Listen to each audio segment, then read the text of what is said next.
Kawaki's most important fight has finally come, with him currently being on fraud watch due to the new evidence that has been circulating. This upcoming fight is the best moment for him to prove his loyalty to the village. And who is a better opponent for Kawaki than his own Shinshu clone? Yes, I said it. Kawaki's opponent, Jura, is his own clone, as Kawaki's obsession has materialized and is now going for what he loves the most. Naruto, Uzumaki, Matsuri, Hidara, and Bug are the three Shinshu that we know the identity and who exactly they come from. Matsuri, we know, comes from Moegi. Hidari, we know, comes from Sasuke, and the Bug clone hasn't been given a name, so we're just gonna call it Bug, but we know exactly who he comes from. But by looking at these people, we can already see that there are 3 requirements to figuring out who these Shinshu clones actually come from. And the requirements are chakra, physical similarities, and a connection of love with their target. Let's first examine how this applies to all of the Shinshu that we already know. Starting off with Hidari. Hidari literally comes from Sasuke being turned into a tree. First, they look alike, and Hidari literally uses the Jidori on Boruto, and also Hidari's target is Sarada, who Sasuke has love for.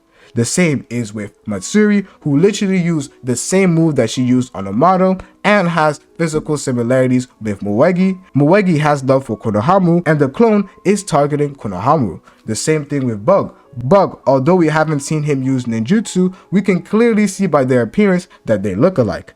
Bug fell under the enchantment of Ida and therefore loved Ida, and the Bug clone, the Bug Shinshu, is targeting Ida. We can already see that they fulfill all 3 of the requirements. So how do I believe that Kawaki fulfills all of the requirements? Let's first look at the candidates who could actually fulfill all 3 of these requirements. So we're going to be going with Tsueki, Kawaki, Jigen, and Gaara, since a lot of people are now talking about Gaara. First, when we talk about physical appearance, we can easily see that Jigen and Kawaki definitely have to stay, as Jura literally looks like them. He has his hand in his pockets, similarly to what Jigen/Ishiki did, and Kawaki, we all know he trying to look cool. He always has his hands in his pockets, so that definitely makes a lot of sense. Gaara could potentially be arguable, but I really don't think it looks alike to Gaara at all, but we'll just keep it in just for the moment. Tsueki is definitely out of the race. Some people might argue that they have a similar cut because of how high their fade is. Maybe I could agree with this, but he doesn't have similar mannerisms. He never puts his hand in his pockets. Same thing with Gaara, but we'll just leave Gaara in here for the moment. The next requirement is your chakra being absorbed. Sorry, we have to get rid of Gaara. We never saw Gaara get his chakra absorbed. Maybe that happened and we didn't see that take place, but Gaara simply didn't get his chakra absorbed, so that couldn't be the case. Tsueki did get his chakra absorbed, so maybe it is him, but we already discussed how the physical appearance just doesn't match up. Kawaki and Jigen also have to say, because they did get their chakra absorbed in some sort of way. A lot of people might say, how did Jigen/Ishiki get his chakra absorbed? So the first thing that we can see and go back to is Code. Code did mix his chakra with the Ten Tails, and what do we know about Code? Code received a karma from Jigen/Ishiki. It was a defective karma, but it still allowed Code to tap into the thousands of years that Jigen/Ishiki was fighting for. So he was able to use that combat experience, as we saw in the Code arc. So it definitely means that he possesses some of Jigen/Ishiki's DNA. So when he's mixed his chakra with the Ten Tails, he definitely could have implanted some of Jigen's DNA for sure. But when it comes to Kawaki, we also have another clear example of when Kawaki got his chakra absorbed. The first thing that we see is a Clawgram who has the Renegon, who literally grabs Kawaki by the neck. We have seen multiple Renegon users literally grab people and absorb their chakra.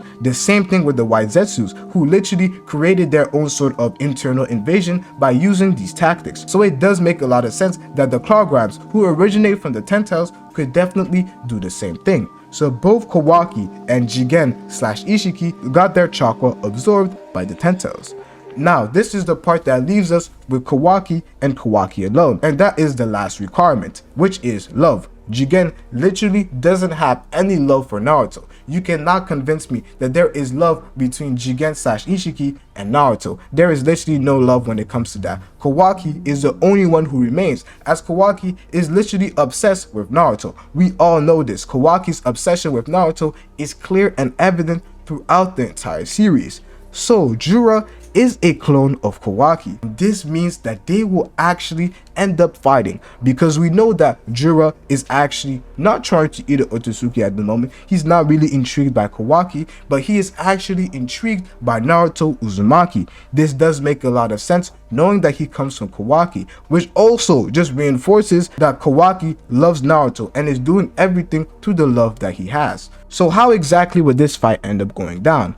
I believe that we could end up seeing something similar to Kawaki has been able to go into the Daikokoden dimension, and since the Jura's clone's target is Naruto and now Kawaki, instead of just fighting Kawaki, he would first attempt to go into that dimension, and because he goes into that dimension, Kawaki will also follow and prevent him from getting to Naruto, which will allow them to fight in that dimension. There are some counter arguments that could be made to this theory due to the fact that the Daikokoden dimension is a place where time doesn't move. So are they going to be able to fight in a place where time doesn't flow? Maybe that could be a counterpoint. However, we did see Kawaki being able to enter that dimension and keep his eyes open, unlike Naruto and Hinata. So maybe he is able to freely move in that dimension. Maybe that's one of the hacks that Ishiki's ability / dojutsu allows people to do when they use that ability. Maybe that's how it could happen.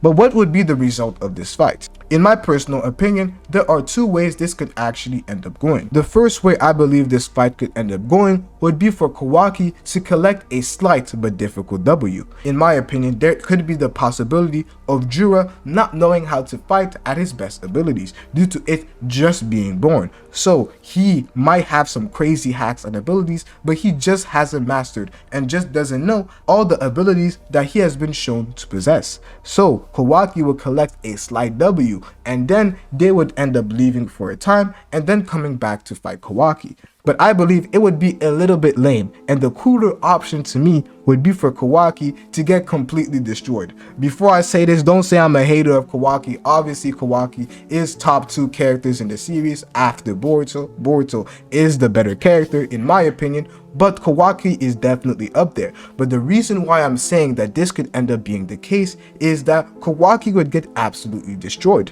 And because of his love for Naruto, he would end up forming a pact with the Shinshu so that Jura doesn't try and eat Naruto, because we know that Naruto is still alive in that timescape scene, which we haven't reached. So I personally believe that Kawaki ended up forming a pact just like he wanted to do with Code, so that Naruto doesn't end up getting eaten.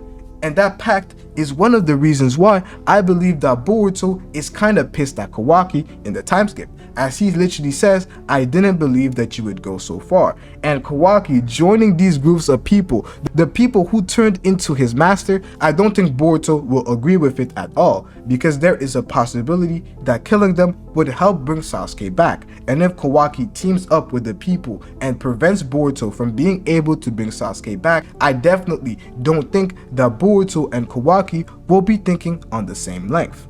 But I simply don't believe that Naruto is the only reason why I could see Kawaki teaming up with the Shinshu. Personally, there is a greater goal apart from Naruto and his safety that Kawaki has been trying to do this entire time. Hopefully he has been training during the time skip and hasn't become complacent, but Kawaki's ultimate goal is not to get rid of Boruto, but is to get rid of the Otsutsukis as a whole. Which does mean that he will eventually have to leave this planet and go attack the Otsutsukis themselves.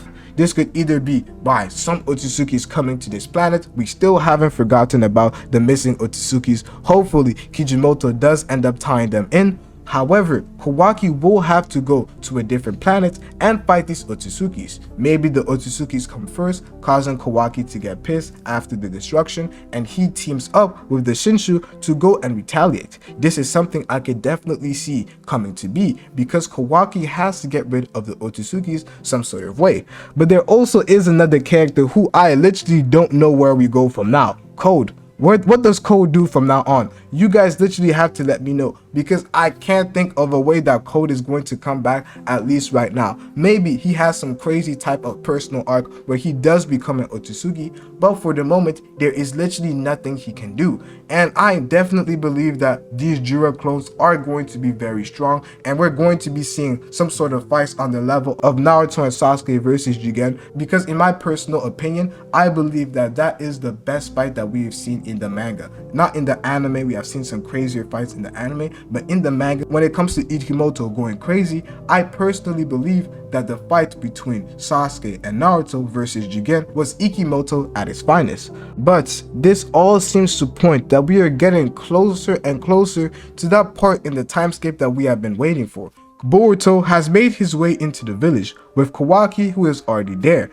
I don't know if we will be seeing a fight between Boruto and Kawaki first before they learn about the Shinshu, but we will be seeing some sort of interaction between Boruto and Kawaki before they end up finding out about the Shinshu. Obviously, Kawaki still wants to get rid of Boruto, but with these 4 new villains that Kawaki will hear about, I do believe that Boruto and Kawaki, and Boruto in general with the village, will team up at first. Maybe Kawaki ends up backstabbing the Leaf and teams up with the Shinshu to protect Naruto, and Boruto basically is mad at Kawaki, leading to everything that we have seen in the time skip, but we just don't know. We just don't know. Kijimoto can definitely pull something completely different. So you guys have to let me know what you guys think in the comment section below. But to find out how Kawaki has been feeling about the omnipotence, you have to watch this video right here.